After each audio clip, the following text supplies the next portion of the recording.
I want to start by thanking ORF and the Thabo Mbeki Foundation for hosting us and providing an opportunity for different voices to express themselves. My name is Celine Kaufmann, and it's my pleasure to welcome you to this very important panel called Trailblazing Women, Shaping Entrepreneurship in the Global South. In this panel, we will explore the different challenges that women face on their entrepreneurial journeys, as well as elaborate on some of the solutions that can be put in place to help them.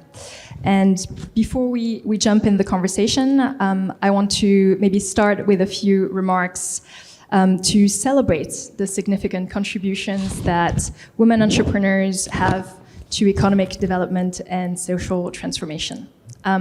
Women entrepreneurs, they're not just mere business owners. They're very much catalysts for changes, and they're transformative powers behind economic growth for their communities and societies. According to International Finance Corporation, women in growing markets contribute up to 90% of their revenues towards their families and uplifting their communities.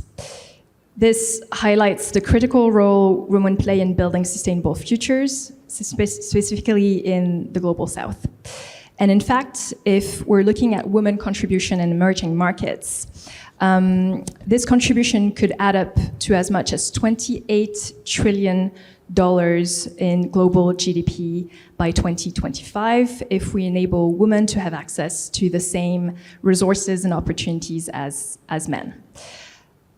So this is a staggering figure that highlights the untapped potential of women entrepreneurs and the critical importance of sponsoring and supporting them in their entrepreneurial journeys.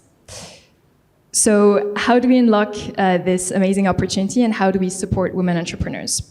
So there are key challenges that they're facing. We're not going to go through all of them this evening, of course, because dinner is waiting, but I want to maybe highlight a few of them. Cultural prejudices, limited access to entrepreneurial education, key skill sets, mentoring and network, and finally, the lack of specific funding. So we'll explore these different questions, and to start this discussion, I am very pleased and excited to introduce you to a panel. So we have Bhuvan Baga, who's a special correspondent, South Africa Bureau, working for Agence France Presse. We have Priscilla Gattoni, program officer at UNESCO Univoc. We have Charlotte Rose, who's a founder and director of North Star, and finally, Patricia Smith, who's a sustainability consultant. So maybe let me start this panel by asking you one very simple yet interesting and challenging question. What or who is a woman entrepreneur? If you can describe that person in a few words. Maybe Priscilla, if you want to start. Okay, thank you so much for this. It's such a great honor to be in this panel. If I think about the definition, I don't want to get into what an entrepreneur is, but we've had a lot of conversation on this. It's not clear who an entrepreneur is.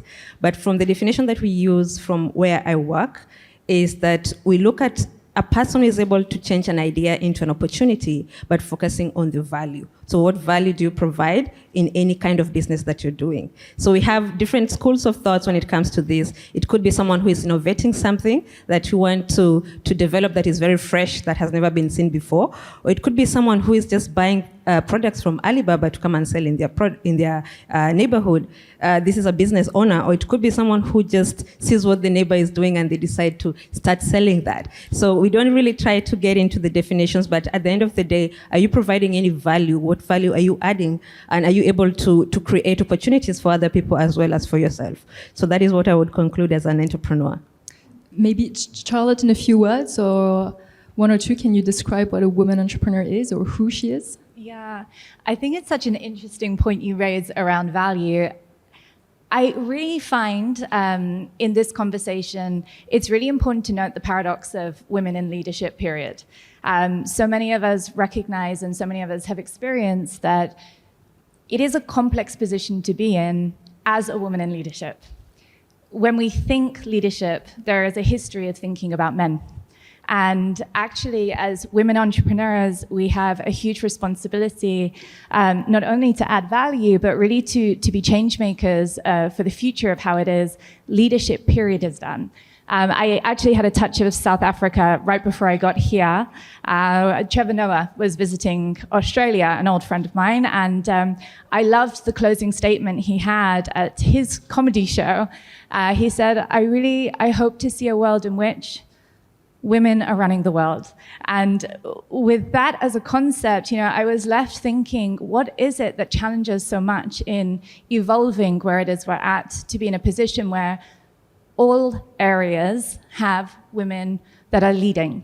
And it is so exciting for us that the entrepreneurial space is a space where we are seeing huge growth of women in leadership. In Africa, 1 in 4. In China, 1 in 3. In India, 1 in 5. What it is to be a woman entrepreneur today, and I myself run my own business, it means you are everything at all times to your organization. You are the accountant, you are the marketing and sales, you are the CEO, you're the director, you are the customer services for all things, and really having to think about how is it I take a vision, irrespective of what area it is, and really evolve it into action and something that we can create followership, energy, and interest around. And I think it requires a huge amount of skills that I'm excited that hopefully we'll dive into today. Patricia, maybe in a few words. I'm trying to get to a point here, and I'm noticing that nobody can give me a description of a woman entrepreneur in 2 or 3 words. So I'm taking you on this challenge now. It is a challenge because everything is almost described so perfectly, but I can also say a woman has to be everything at all points in time. And creating value, I think, is very special to women, that they create a value for their community. They have children, so they have to think about their children. And I think that's a little bit what describes, in particular, a woman as an entrepreneur. When you're the last. Okay, thank you. I can't really add much to what you've said, but I'll add one thing. Women entrepreneurs today are relatively rare breed, and that speaks not to their capability or ability, that speaks more to the system that we have, structures that we have that are put in place. So you're describing about what they need to be, which is same as what men in the field have also got to be, but for you, you are relatively rare because you've got more hurdles to jump and more hoops to take care of. That's how I see it. Yes, so a woman entrepreneur can be your sister, your mother, your aunt, fine. It could be someone who's working in the farming industry, in the biotech industry. So there are many, many ways of looking at women entrepreneurs in different areas and different industries. And I think it's important to see that it's not just this unicorn figure, and that anyone and everyone can be a woman entrepreneur. I want to move towards the notion of perception, and specifically how perception in different cultures can either hinder or can accelerate an entrepreneurial journey for women. Bhuvan, you've been traveling the world, and you've been seeing different cultures and different communities. Can you touch a little bit on that point, on how different cultures and perceptions of women can either accelerate their journey or hinder it? I think I'll start with my home, India itself. India itself's got 1.4 billion people, and one issue that you see in India across is that you can talk about finance, access to finance, you can talk about government policies, and you can talk about different issues when it comes to promoting women in the field. But till the time you address something which is fundamental, which is actually at the root of a lot of these issues, is the way society is structured on the ground, the way people in the villages think, the way people in the small towns think about what women needs to be or what women ought to do in a day-to-day basis or in the field.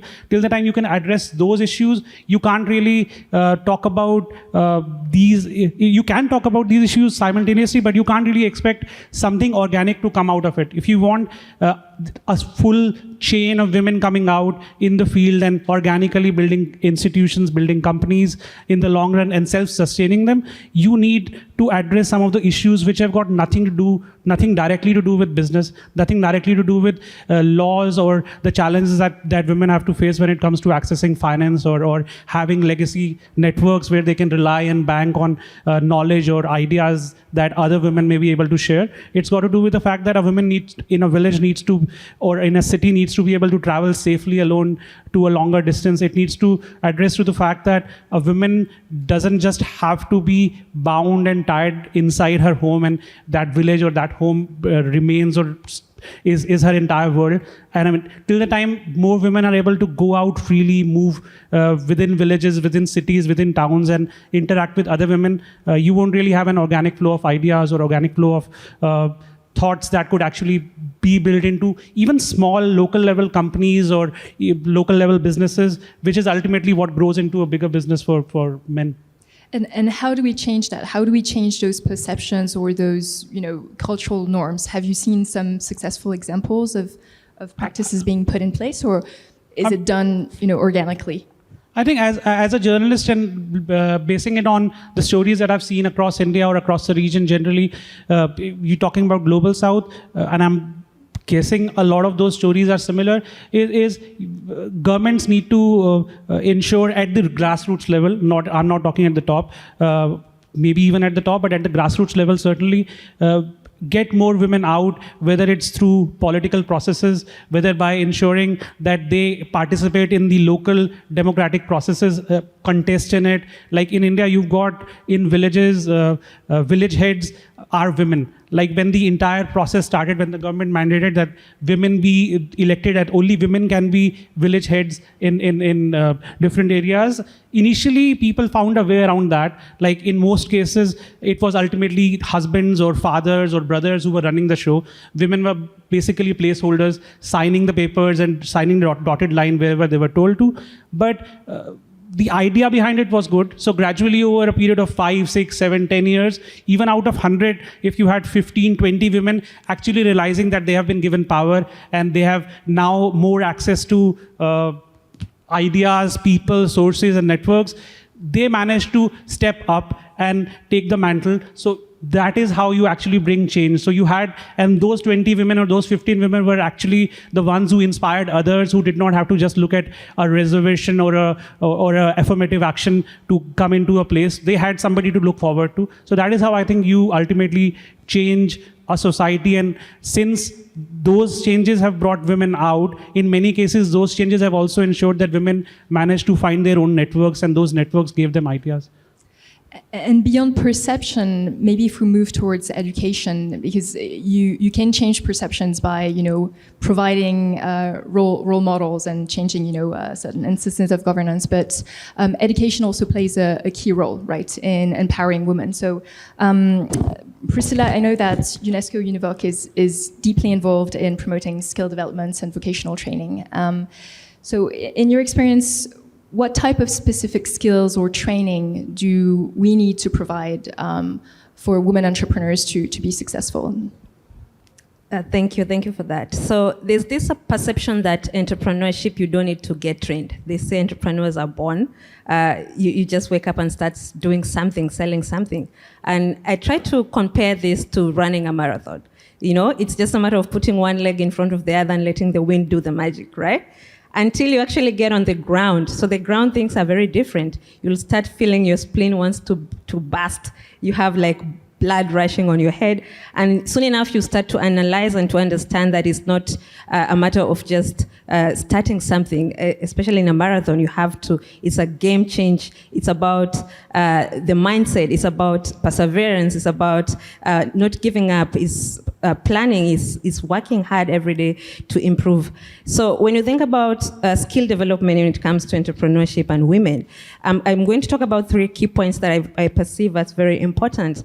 And And we're going to look at technical and vocational education and training. This is the area that I work on. And if you look around you, we say everything that you see today has actually been done by someone who is technically trained.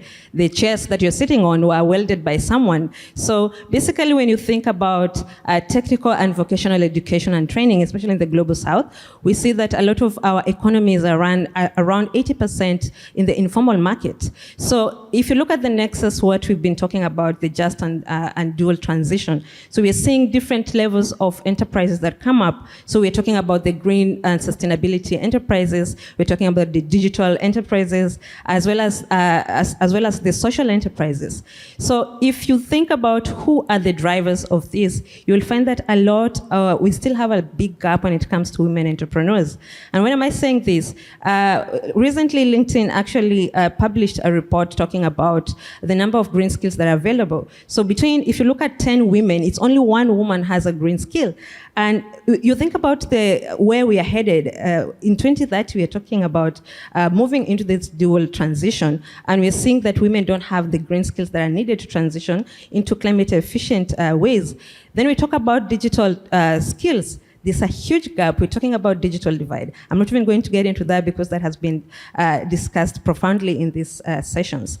So when we look at this, we go back and understand what are the skill mismatch that we're seeing? What are the things that we need to train our students as well as the grown-ups when it comes to development? So technical vocational education means that you gain a skill that is technical in a way that if you're able to understand how to lay this carpet, you will be able to formulate and come up with ideas on how to make it an enterprise and develop something out of it.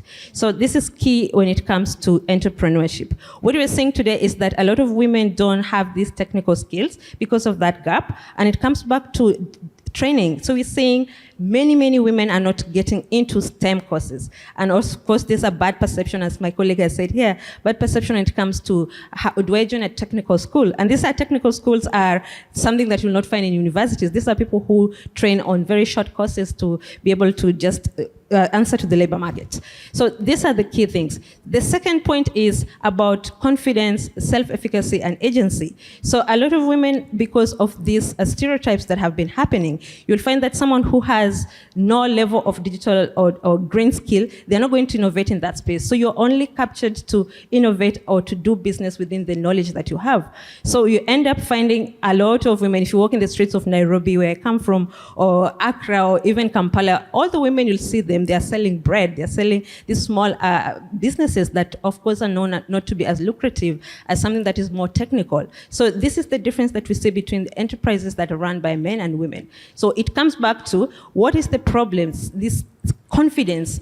And this is actually started from the way we go. So the inequalities you see in the labor market today, they started in school. So the lack of confidence is because for many years, women and girls have been told, this is what you're supposed to do. Don't think about technical. Don't be too technical. Do something that is easier. And this is what we're missing, because the future is going to be digital and technical, and we don't have enough women doing that. So at the end of the day, self-confidence, to be able to actually have the agency to do something towards it, it becomes a problem. Then the other activity that we see that women enterprises need a lot is networking and mentorship. You talked about role models, and this is a key point, because you can only, if you can visualize what you want to become in future, you start working on it. If you visualize yourself as an entrepreneur, you start thinking about who else is an entrepreneur. We don't have an equivalent of Elon Musk for a woman. When you think about it, and you just want to say, so when I grew up personally in Kenya, the only visualization I had or role modeling was the women that worked. They worked in the market, selling groceries and all that. So in my mindset, I already think that entrepreneurship is limited to selling groceries and other things. So basically we see that when we don't have role models who are women, who are working on entrepreneurship, especially in the technical fields, we are limited to really advancing in that area, and we end up doing small jobs and etc. At the same time, networking. We have these networking groups, and this is a skill. Networking is a skill itself. We see that a lot of businesses are not closed in the boardrooms, as we know. They're closed in a 9-hole golf course activity or a networking like this today. So you don't go and sit down and wait for a boardroom meeting for that to be convened. We don't have enough women who are playing golf, for example. We don't have them. And even the ones that we have, they end up sitting together as a woman group. So we have women in boards, women in enterprises, women in ITC, women in this, and we miss out on the men. So we end up not getting a lot of knowledge when it comes to peer learning, exchange of knowledge, getting opportunities. And at the end of the day, the men don't understand the needs that we need as women when it comes to entrepreneurship. And at the same time, we end up not doing anything. So in terms of training, and I'm going back to your question, in terms of training, these are the critical aspects that we see. Entrepreneurship does not mean that once you learn to become an entrepreneur, you must start a business. No, entrepreneurship is about a mindset. You're able to learn critical skills that are transferable to any kind of activity that you want to do. When you have that mindset, you're able to quickly move into a business. Even if you're employed, you have so many agile masters. This is an entrepreneurial mindset. And this is what we train, and this is why it's important for all women to have this entrepreneurial mindset. Amazing. Thank you so much. And you touched a little bit upon, the topic of leadership, and you spoke about, vocational training and having the technical skills. But I want maybe to delve a little bit more into the leadership aspect of things. Charlotte, you've advised and supported different leaders across the public, civil sector, as well as the private sector. Now you're having a leadership consultancy activity. Can you tell us a bit more about the soft skill sets that are required, and if leadership for women is something that needs to be learned or something that is intrinsic and needs to be exposed? Yeah, thanks so much for the question. Priscilla, you've done such a good job on the base of what we see. There are specific things. We just had Alta Manjani up here talking about the importance of skilling and reskilling, and I can't stress this enough. Even in the entrepreneurial space, there are foundations that won't change. There are things that we have to continue to evolve with. And when we think about it, the very first thing that comes to mind as you ask the question, I was delivering some training in March in India. There was a room full of women, and I asked them all to raise a hand if they identified somebody in their world that they recognized would be a great role model, somebody that they were fascinated by or interested in, that they thought they could learn from. Everybody raised a hand. I asked the group then, could you please keep your hand up if you have approached any of those role models or leaders to ask for help, for mentorship? Not one hand in the room.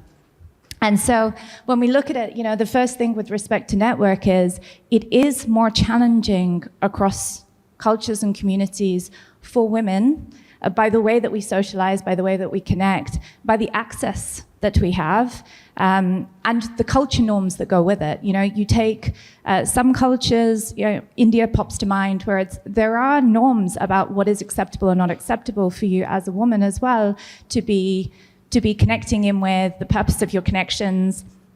It's really important, I think, from the outset that we think about how are we upskilling the thinking around approach to uptaking opportunities and really leveraging them. So how do you build a network? To this point around self-efficacy, it can't be understated, right? We aren't going to get the job done through others. We need to make sure that we are positioning ourselves. I spoke to several VC funds before coming here to ask, why is there a gap? We know that 1 in 4 women, for example, in Africa is an entrepreneur. We see sub 7% of VC funding going into women. It is, I think, approximately 2% in the US, and it's about 1% in Europe. It is not unique to this region. It's not unique to the global South. It's a global issue. But there is a challenge with that. And so when I work with women, one of the key questions that I have is, how are you positioning yourself and how do you communicate and discuss who it is you are and what it is you do? Patricia and I had a conversation even before we came up here today. how many women struggle to say, I'm an entrepreneur and this is what I do and this is what I believe in and this is why it is I believe you should back me over any other. It is not a natural way of communicating for women. So, really getting into mindset, confidence building is absolutely essential. I was at an accelerator event in Australia that I was running sales training.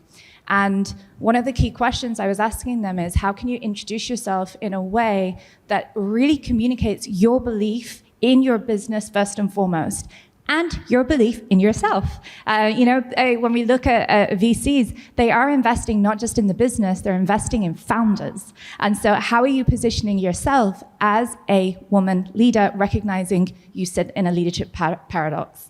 So I think they're core things. I have sort of 5 skill sets that I really consider important beyond that.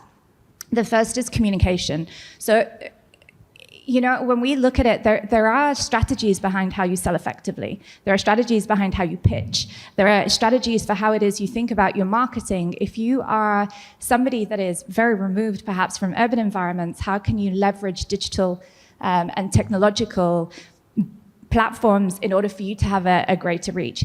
That all requires thought process, it requires exposure, and it requires some level of training. So making sure that that is available is incredibly important. Vision and strategy. It doesn't matter how big the corporation is. I've done a lot of work with leaders on strategy. And so certainly if you've not been exposed to that, how do we make sure that you have the ability to really think through what is going to be my approach with thought, so that it's not just I woke up and I thought today maybe I'll try getting this product out there. And then particularly from a leadership perspective, there are the soft and the hard skills. So, as we grow, as we scale, we've got to think about how do we, as women, also inspire followership, and particularly inspire followership in some cases, in some communities, in men that we need to have as part of that conversation. So really thinking about engagement, thinking about how it is you establish yourself as a point of inspiration with clear vision, clear communication, clear purpose is incredibly important. The ability to relate to others, the ability to relate to your market becomes incredibly important. And then aside that, the practicalities of, as I'm growing, I'm probably taking on more responsibilities than I necessarily have skill for in all areas. How do I make sure that I am managing my time? How do I recognize with self-awareness where it is I have strength and where I don't?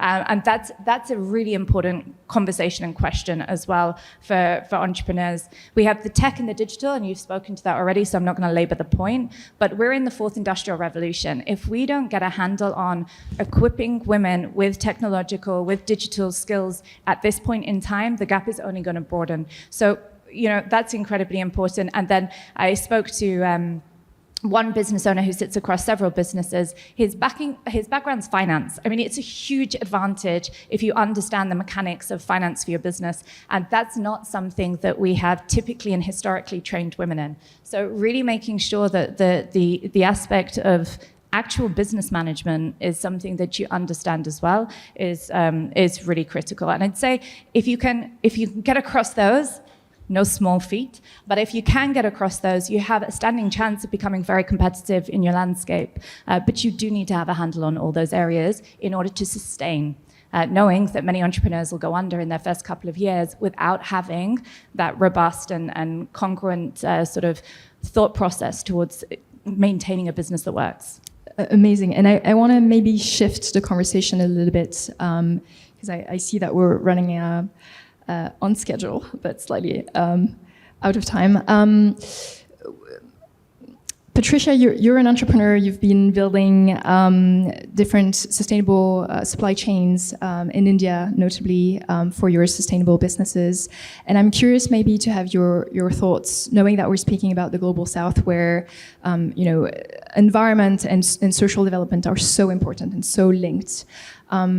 How can women entrepreneurs, build sustainable businesses that are going to be helpful for their communities? Are there specific business models that need to be, designed for it? And how do they get support, specifically financial support? Thank you so much for your question. And yes, I know the fashion world. I worked with a lot of small actually women in India on the ground, craftsmen, craftswomen, farmers. And I brought an example today, and also I wanted to start or first touch on the point that Ravi Arora made today. And he said we need to create local ecosystems where we link farmers. For example, for me, looking at the farming sector of cotton, we need to be able to create platforms and have organizations on the ground for each village that has different needs. We spoke about it before. Each village has a different language. Each village has a different need. And if we can't, also as Bhuvan mentioned, if we can't empower these villages, men and women, we're also not going to empower women. Sustainability, a whole nother part. So that was for me very important. And then what legislation, since there's so many policymakers maybe here, legislation is a very important part that can give these communities a better standing, and also the companies that are buying into cotton, for example, from India, they need to be able to have in mind the sustainability and the soil health, the human health, which then also comes from bottom up. We cannot have any entrepreneurs as women or in that whole sector if we don't look as a company from bottom up and looking at these people in those remote villages. And when looking at a specific example of regenerative agriculture, I found that you can give women a whole nother purpose, because there's so many more works that are all of a sudden coming upon. And there was an example of one woman, and she was actually taking these seeds that were provided by this organization, and she was, preparing them because they're GMO free, and she was preparing them in a certain way, and then she opened up her little shop. So I found that was a wonderful example of how actually you can be an entrepreneur in the best sense, starting from cult or making those seeds, preparing them before they will be cultivated. Of course, coming also to the digital skills, we need to support them, and organizations can be the connector, or NGOs on the ground. So we need to enforce that women get the education they need, the farmers get the education they need, and through digital skills, maybe we can figure out a way, if they can't read or write, to have digital or technology functions in place where they can actually learn by looking at a video instead of having to read something. Amazing. And I saw, Bhuvan, you wanted to jump in. I'll just add one point here. I mean, I mentioned political change, which may not really be easy in many cases. But since we're talking about global south, and budgets and finances are always an issue, you're talking about developing countries. So, there are ways countries like India has tried to do that. Financially incentivize women getting engaged in the community by some policies which do not take a lot of investment. Like, I can just give you one example. The Indian government some time back launched a scheme where they said they would train about 15,000 women to fly drones. And they have already trained several dozen, or I guess a few hundred women have been trained already.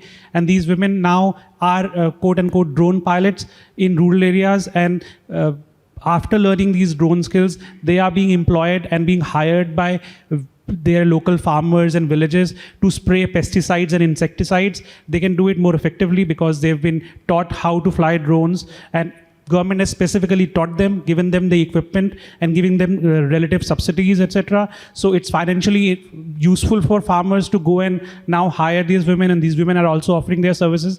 So some of these women in an age group of 18 to 56, who in their past had never really stepped out of their homes, now with their families seeing the financial incentive of them learning this skill, and then they could possibly earn a lot of cash which can come back to the home, come back to economy, local economy.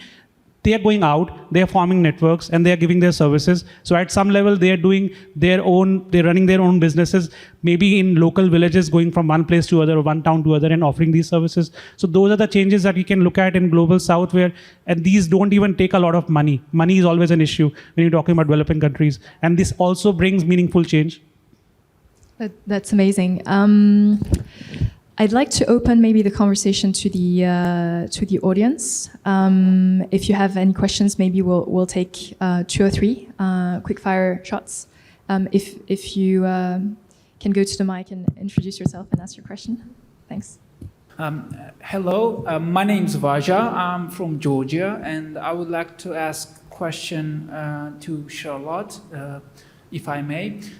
Could you elaborate more about the the concept of entrepreneurs being as an active citizens, activists? How do you see that trend? And could you underline some of the positive and negative aspects of this concept? Thank you. Maybe I'll take maybe another one. I see someone else, and then we can just wrap the answers together. Good evening, ladies and gentlemen. Thank you so much for the amazing panel discussion. So I am Gugulethu Letsimpilo Mjali from Echoes of 76 and Iron Consulting. So I am a female entrepreneur. And my business is focused on SDG 4. And I thought that would be great because I do want to make sure that I make an impact. My question to Priscilla is that while addressing the challenges, such as the limited resources and the systematic inequalities, how do I make sure that the business stays sustainable beyond 2030 and is a business that can go beyond borders, beyond South Africa and to the rest of the world, focusing on SDGs? Thank you. My question would be that, it's a wonderful conversation, so thank you for that discussion. But my question here is that there's, how many men look up to women as icons in entrepreneurship and in business leadership? I think that's a good question to think about. And to juxtapose this with the second question, how many men look up to women political leaders as icons? And suddenly you'll see a very different universe emerge. So men would have political leadership, women political leaders, men would look up to them, Indira Gandhi in India, Margaret Thatcher in UK, Golda Meir in Israel, and many others. So women political leaders are able to attract followership, the word many of you use today, men followership. Women business leaders are unable to. I have not done a survey, so I don't know whether this is true, but I think this might be accurate. Why do you think that? Why is it that when it comes to the business of politics, women seem to be doing better than in the politics of business? Amazing. Charlotte first, a few words, then Patricia, and maybe Bhuvan if we want to take the last question. Amazing. Okay, perfect. There are 2 really important questions raised. So the first around our responsibility, and it is a responsibility to be active citizens. I think there's twofold. Is one, we are responsible for driving change within our communities in the businesses that we enact. This whole concept of value, I really like it. I really think that is the question we need to be asking ourselves. And if I think about it, the other side of it is to become role models, to challenge status quo.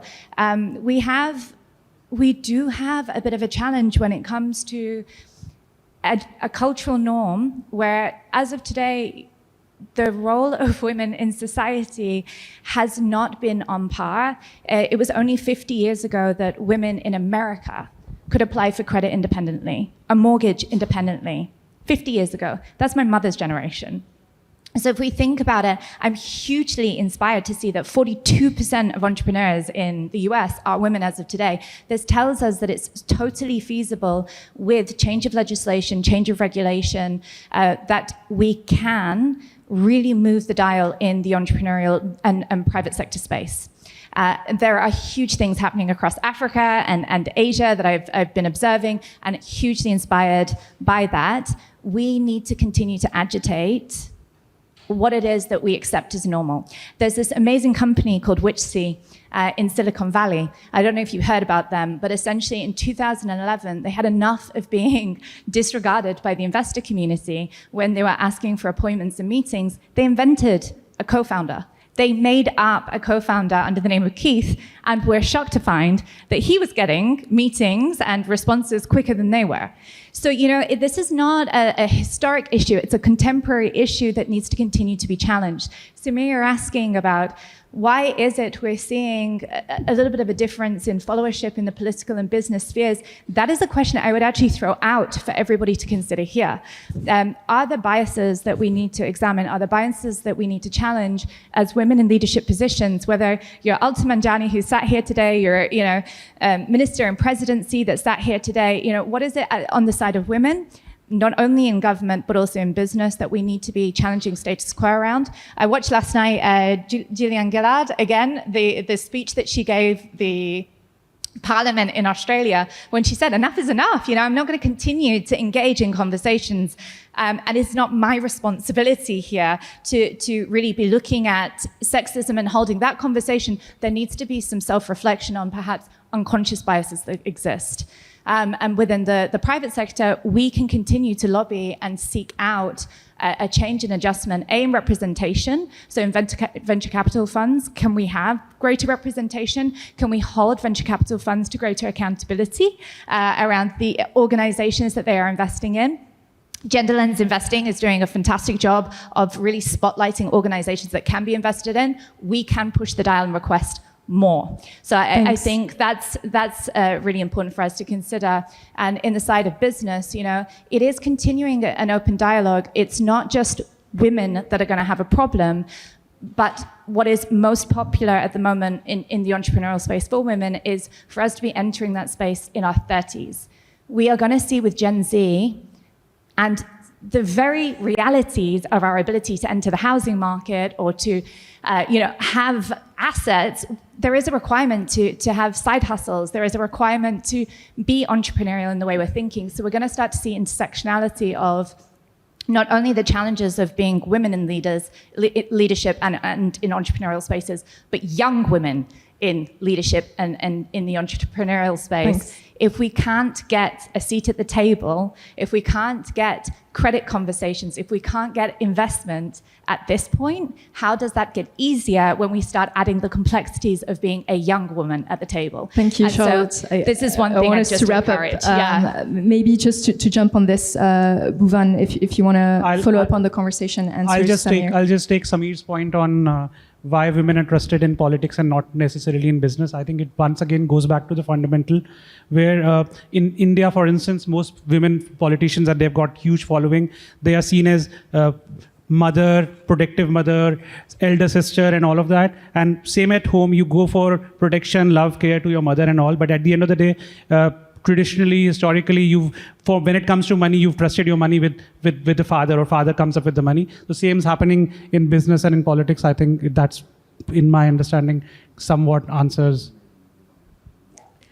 Okay, Last just quickly words for to you. answer the question about SDG 4. So if your business is about SDG 4, which is focusing on inclusive, affordable, and quality education, I can assure you that many countries are still lagging behind on that. We have a GEM report that was published this year for UNESCO that really says that a child who's born today will need 97 years for them to actually see gender equality in education happen. So basically, we are still lagging behind on that, and we need a lot of work to be done. So in terms of sustainability, if you have this at the back of your mind, there's still a lot of opportunities beyond 2030 when the SDGs are supposed to actually come to a conclusion. But we're seeing so many challenges that need to be addressed. And please continue doing that, because we need to have less of these conversations here. If we had gender parity, if we had quality education, a lot of these problems that we're discussing today will not be there. All the best. I want to stop here. I mean, I love the end of this conversation, so I won't add anything more. I want to thank the audience again for the different questions and for sticking with us, and thank the ORF and the Thabo Mbeki Foundation again for hosting us. Have a good evening, and see you tomorrow.